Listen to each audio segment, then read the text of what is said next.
I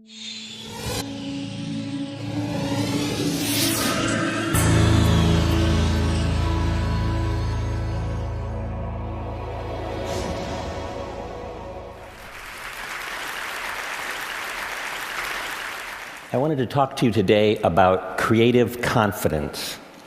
I'm going to start way back in the 3rd grade at Oakdale School in Barberton, Ohio. I remember one day my best friend Brian was working on a project. He was making a horse out of the clay that our teacher kept under the sink. And at one point, one of the girls that was sitting at his table, seeing what he was doing, leaned over and said to him, "That's terrible. That doesn't look anything like a horse." Right? And Brian's shoulders sank, and he wadded up the clay horse, and he threw it back in the bin. I kind of never saw Brian do a project like that ever again. And I wonder how often that happens, you know? It seems like when I tell that story of Brian to my class, you see, a lot of them want to come up after class and tell me about their similar experience, how a teacher shut them down or how a student was particularly cruel to them. And they some kind of opt out of thinking of themselves as creative at that point, right?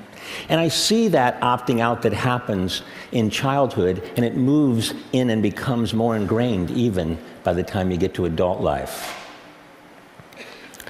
So we see a lot of this. You know, when we have a workshop or we have clients in to work with us side by side, eventually get to the point in the process that's kind of fuzzy or unconventional. And eventually these big shot executives whip out their BlackBerries and they say they have to make really important phone calls and they head for the exits. And they're just so uncomfortable. When we track them down and ask them what's going on, they say something like, "I'm just not the creative type." But we know that's not true. If they stick with the process, if they stick with it, they end up doing amazing things.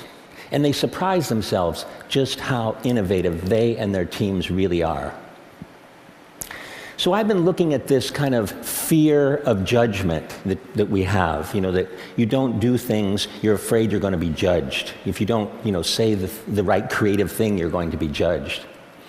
And I had a major breakthrough when I met the psychologist, Albert Bandura. I don't know if you know Albert Bandura, but if you go to Wikipedia, it says that he's the 4th most important psychologist in history.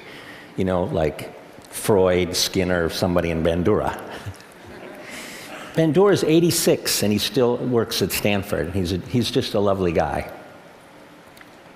And so I went to see him because he's just worked on phobias for a long time, which I'm very interested in. He had developed this way, this kind of methodology that ended up curing people in a very short amount of time. Like in 4 hours, he had a huge cure rate of people who had phobias. And we talked about snakes. I don't know why we talked about snakes. We talked about snakes and fear of snakes as a phobia. And it was really enjoyable, really interesting. He told me that he'd invite the test subject in, and he'd say, "You know, there's a snake in the next room, and we're going to go in there." And to which he reported that most of them replied, "Hell no, I'm not going in there." Certainly if there's a snake in there. But Bandura has a kind of a step-by-step process that was super successful. So he'd take people to this like two-way mirror looking into the room where the snake was, and he'd get them comfortable with that. And then through a series of steps, he'd move them, and they'd be standing in the doorway with the door open, and they'd be looking in there, and he'd get them comfortable with that. And then many more steps later, kind of baby steps, they'd be in the room, they'd have like a leather glove, like a welder's glove on, and they'd eventually touch the snake. And when they touched the snake, everything was fine. They were cured. In fact, everything was better than fine. These people who had lifelong fears of snakes were saying things like, "Look how beautiful that snake is." And they were holding it in their laps, right? Bandura calls this process guided mastery. I love that term, guided mastery, right? And something else happened. These people who went through the process and touched the snake ended up having less anxiety about other things in their lives, right? They tried harder, they persevered longer, and they were more resilient in the face of failure. right? They just gained a new confidence. And Bandura calls that confidence self-efficacy, right? The sense that you can change the world and that you can attain what you set out to do. Well, meeting Bandura was really cathartic for me because I realized that this, famous scientist had documented and scientifically validated something that we've seen happen over, for the last 30 years, that we could take people who had the fear that they weren't creative, and we could take them through a series of steps, kind of like a series of small successes, and they turned kind of fear into familiarity. And they surprised themselves. The transformation is amazing. We see at the D School now all the time, people from all different kinds of disciplines, they think of themselves as only analytical. And they come in and they go through the process, our process, they build confidence, and now they think of themselves differently. And they're totally emotionally excited about the fact that they walk around thinking of themselves as a creative person. Right? So I thought one of the things I'd do today is take you through, and show you what this journey looks like. To me, that journey looks like Doug Dietz. Doug Dietz is a technical person. He designs medical imaging equipment, large medical imaging equipment. He's worked for GE, and he's had a fantastic career. But at one point, he had a moment of crisis. He was in the hospital looking at one of his MRI machines in use when he saw a young family and his little girl. And that little girl was crying and was terrified.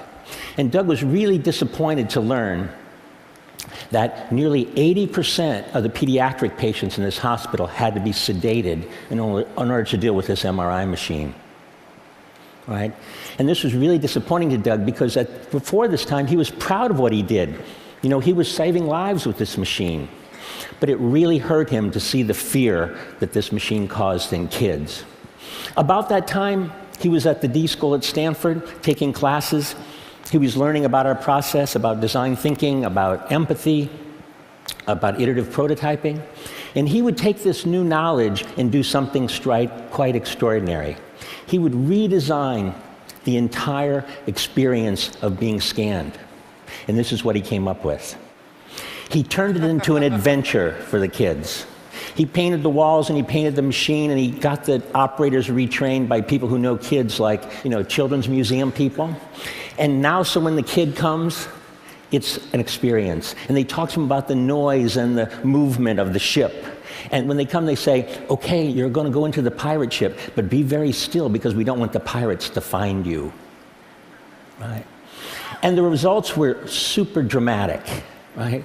So from something like 80% of the kids needing to be sedated to something like 10% of the kids needing to be sedated. And the hospital and GE were happy too because you didn't have to call the anesthesiologist all the time, they could put more kids through the machine in a day. So the quantitative results were great. But Doug's results that he cared about were much more qualitative. He was with one of the mothers waiting for her child to come out of the scan, and when the little girl came out of her scan, she ran up to her mother and said, "Mommy, can we come back tomorrow?" Right?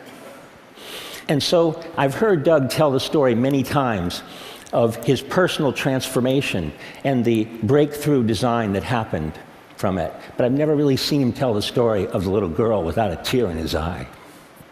Doug's story takes place in a hospital. I know a thing or two about hospitals. A few years ago, I felt a lump on the side of my neck. And it was my turn in the MRI machine. It was cancer. It was the bad kind. I was told I had like a 40% chance of survival. So while you're sitting around with the other patients in your pajamas and everybody's pale and thin, and you're waiting for your turn to get the gamma rays, you think of a lot of things. Most of you think about, am I going to survive? And I thought a lot about, what was my daughter's life going to be like without me?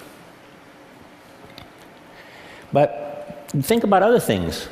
I thought a lot about, what was I put on earth to do? What was my calling? What should I do? Right?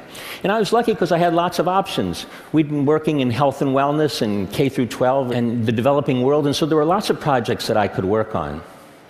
But I decided, and I committed to at this point, that the thing I most wanted to do was to help as many people as possible regain the creative confidence they lost along their way. And if I was going to survive, that's what I wanted to do.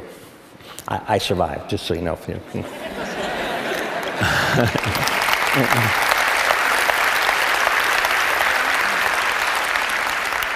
I really believe that when people gain this confidence, and we see it all the time at the D School and at IDEO, that they actually start working on the things that are really important in their lives. We see people quit what they're doing and go in new directions. We see them come up with more interesting and more ideas so that they can choose from better ideas. And they just make better decisions. So I know at TED you're supposed to have a change the world kind of thing, isn't that? Everybody has a change the world thing. If there is one for me, this is it, to help this happen. So I hope you'll join me on my quest. You as kind of thought leaders, it would be really great if you didn't let people divide the world into the creatives and the non-creatives like it's some God-given thing. And to have people realize that they're naturally creative, and that those natural people should let their ideas fly. That they should achieve what Bandura calls self-efficacy, that you can do what you set out to do, and that you can reach a place of creative confidence and touch the snake. Thank you.